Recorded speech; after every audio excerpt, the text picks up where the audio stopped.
Here, just a slight red in here. It's not very strong.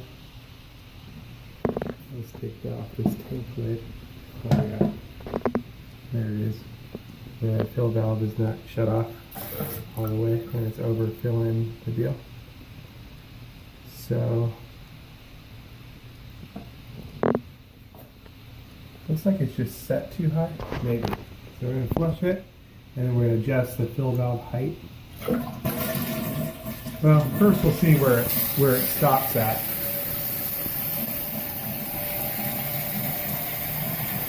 And we'll see, maybe we need the new top half of the fill valve. Sometimes these will fill so much that it'll overflow the handle if this tube is not cut low enough. If this tube is cut low enough, then it'll just overfill into the fill line, and it's kind of a safety so that it doesn't overflow from the handle. Sometimes you'll see like a calcium deposit running down the front right here when these fill valves go bad. But let's see if this one's maybe just set too high or if it's not shutting off all the way.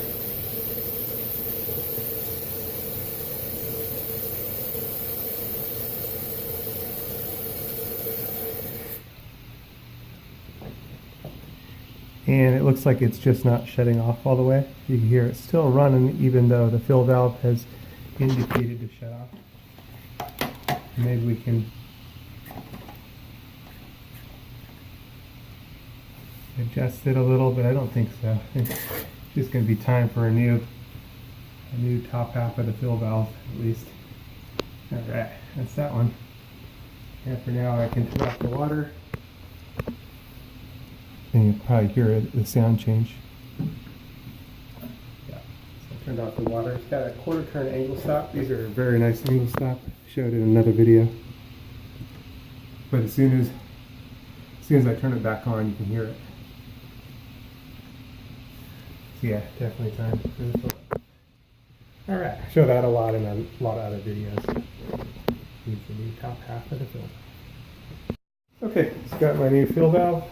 Let me change it out here. And it's a good idea to change the flapper at the same time. Both of these are rated the last 5 years, but if people use additives, that can kind of lower the life expectancy. This one on the very bottom, it's got the little nut. It's a release nut. You can slip that up, not the very bottom, but just before the bottom. And then that will allow us to pull the top up. Not this time. This time we need to replace the whole thing. So you need the whole fill valve. Not too big a deal, but it's a little bit easier if you use a wet dry vacuum to vacuum out the water. You can sponge it out too, but a wet dry vacuum is a lot faster. So we're doing that. Okay, so here goes the other toilet. I'll come back for the other one with the wet dry vacuum.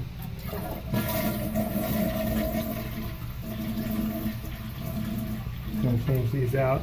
It's a good idea to support the bottom if possible when you pull it up. There we go. There's the old one. And we'll be changing the flapper at the same time. Again, these are rated to last about 5 years. So, and we've got our new one put together.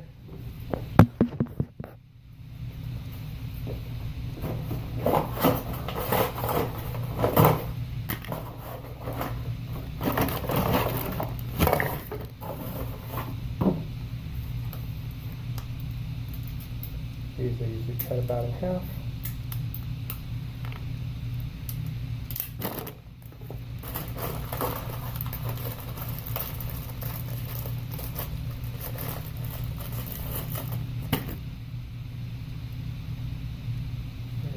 Two here. Flip off the old one. Now we'll just insert the new one.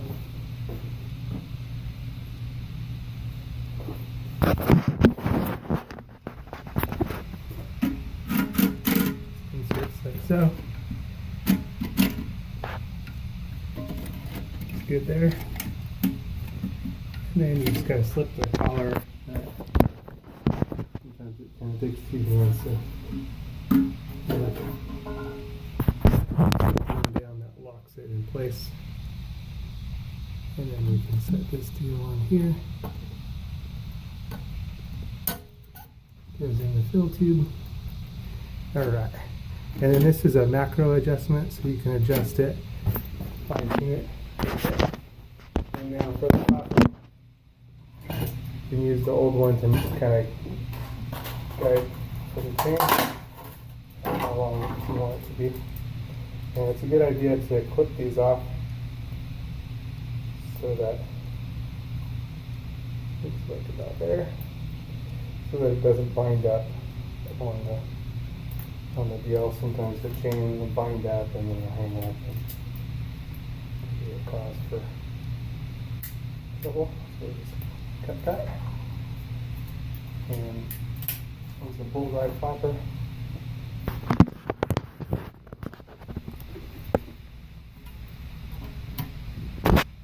And it just presses onto the deal here. One on each side.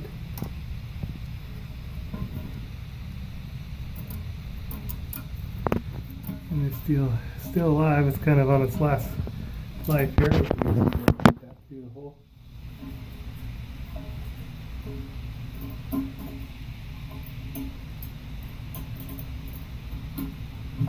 There we go.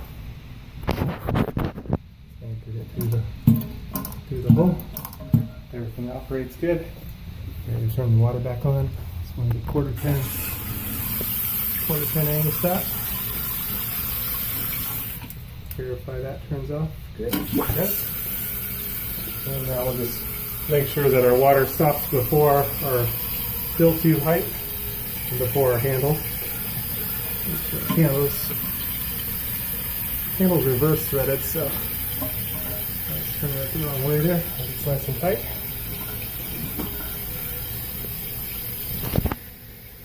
A lot of calcium and mineral deposits settled in the tank.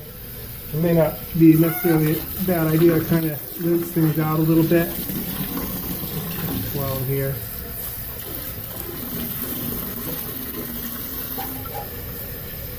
There we go.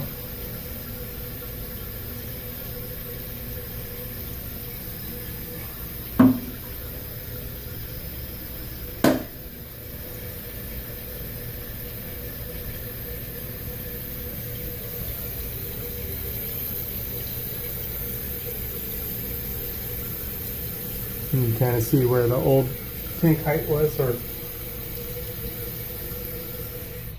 there it is.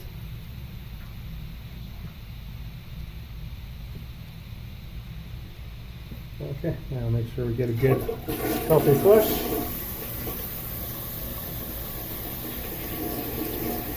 And if we needed a stronger flush, that's a good healthy flush. If we needed it stronger, we could adjust the tank for a higher fill.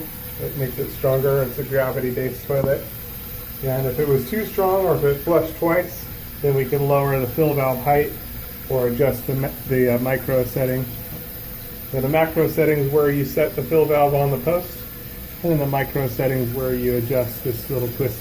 You just turn it counterclockwise for less water, clockwise for more water. It just adjusts where the floats up to shut off the water.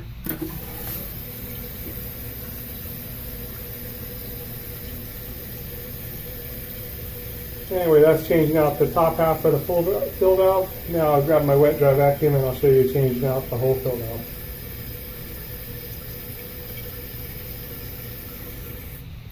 Alright, nice easy deal. We'll just set our tank lid back on. And this one's all set. This tank lid just sets back like so. That's easy. This fits the fill. Just toilet tank lids. It's a done deal. Just a little cleanup. Done deal. Okay, and all the excitement. Unfortunately, I forgot my channel locks. Sometimes you can do these without them, especially the new nut that comes on the fill valve is it's got some wings on it, so you can tighten it enough It's getting the old one off that's going to be a little tricky. Yep, and as some as you know, this has been pretty tricky. My hard drive crashed on my computer, so I've been stuck editing in a different format, so this is a little bit new for me, but let me know what you think. Hope you like the videos. I didn't want to stop making videos for y'all. I just, you know, have to learn new things, have to try different things. But definitely was a little tricky shooting a toilet video with my phone, but I tried to do the best I could here. Thanks for watching. Okay, hope you enjoy. In theory. Okay, now as I was saying, this might be a little trickier. Be hoping. I'll drag down to catch a little bit of water that's going to be left. Won't be as much, but there's that for the supply line, and then for the net. Oh man! I'm going to try to turn the inner portion that's left and see. I don't know. Oh yeah, it's in it. So tight. I don't think so. Nope. Got like my pliers on the inner portion. Oh. Won't be all so gone. Nope. I need channel locks. Lesson for this one is don't forget all the needed tools. Okay, I'll be able to go and get my channel locks. Now we're ready.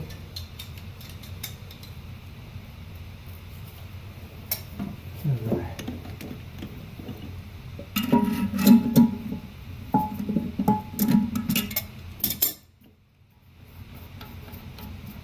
Got just a little mileage to the day, and that's okay.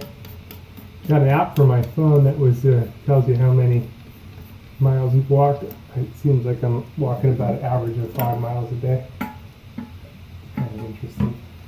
Some days a little more, some days a little less.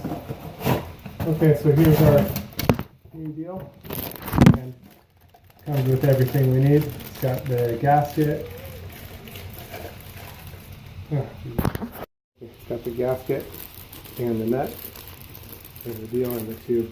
So, hang all those. We'll make it work here.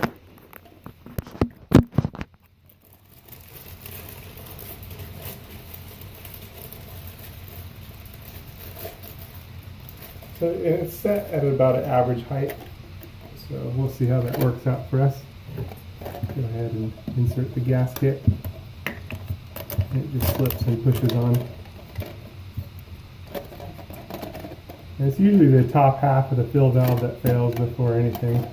As I was telling you, this one has more of a wing on it, so you're able to, you don't need tools even. I would have been able to take this style off without the channel locks even.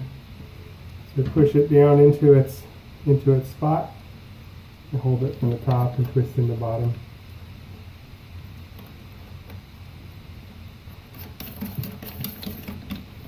And again, this one, you don't even need channel locks. That wing on there makes enough grip. And then generally these, you just hand tighten them as well, the supply line. A lot of them call for one-time use, but you know, as long as you monitor it, check it, you usually get away with it. Okay, we're set in, and now we just need our tube. We'll cut this in half.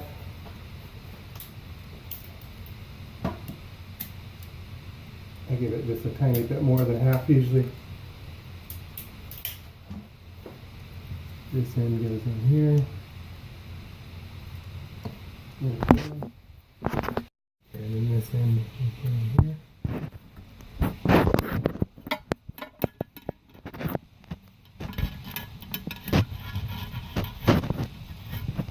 I'm using one finger to support the end of it as I push it on. I don't like putting pressure on stuff without giving a little counter pressure if possible, as some of this stuff can get pretty brittle, as you saw on this one. Alright, anyway, now we're set there. Now we're ready for the flopper.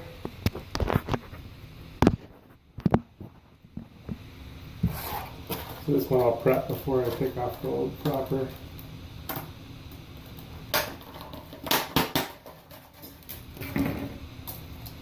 You can kind of see the chain height and just match it.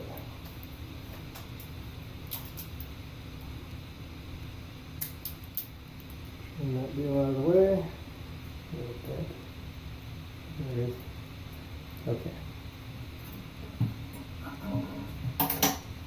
This just unhooks from there.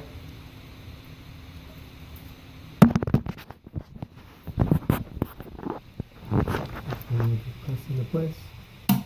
Each side. Looking my deal here.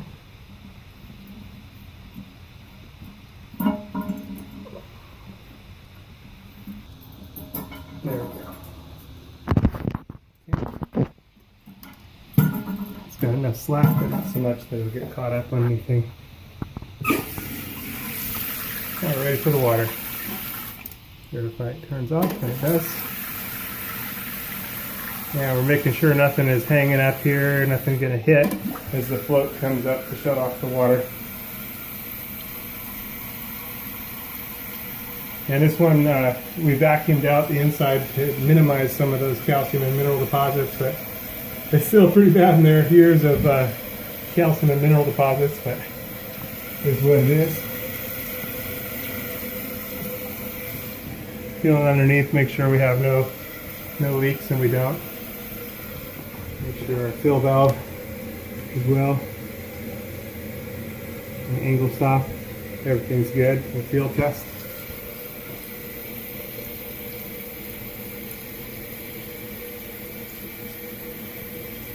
My hard drive went out on my computer, so I'm stuck editing it on the phone, so I'm just shooting all the video I can with my phone. It's a little bit different for me.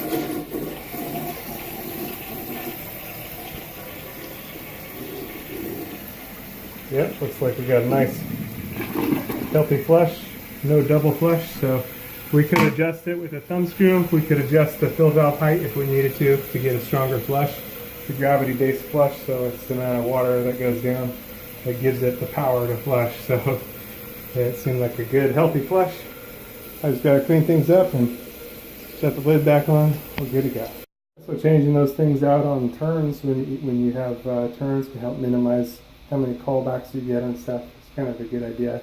They last about 5 years, but with the additives that people sometimes put, and then they you know, you might not get 5 years, you might get 2 years, you might get 6 months. It just depends how often, you know. The additives are not a good idea if people go on vacation. They would sit in the tank and they get really concentrated and they eat it, all the seals, but that's a different story. Anyway, this kind of going after stuff ahead of time, like this, changing these parts, help minimize how much you get called off from when you're doing other things. So it's just kind of nice to get ahead of things.